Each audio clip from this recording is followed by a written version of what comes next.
Ahii, Abiriba. Yes, so let Madam India AGHOMGBO EME will be laid to rest on the 3rd and 4th January 2025.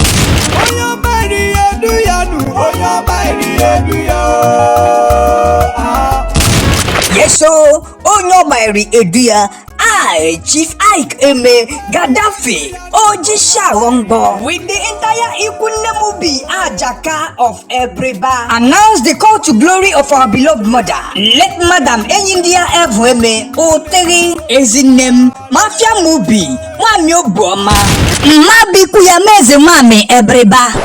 Age 87 years. Burial arrangement Friday 3rd January 2025 by 4:30 p.m. Bodily Cinco Mortuary roundabout Abiriba for a stopover at Agbeboji, Ndicho, Ndokorieboji, Ndangma, and a brief stopover at Ndagwenpa compound Amauzo IYKE Abiriba, lying in state at IYKE EGWU compound behind Chief Nana Carlos house, Abo Court, Abiriba. Saturday 4th January 2025 by 10 a.m. funeral service by PCN Afiankwa Parish at Enuda High School Field, IYKE Abiriba. Signed Prince Kalu Egurono Abase and Chief IYKE EGWU EME GADDAFI ISHI AGHOMGBO for the family. May the soul of our beloved mother rest in perfect peace. Amen.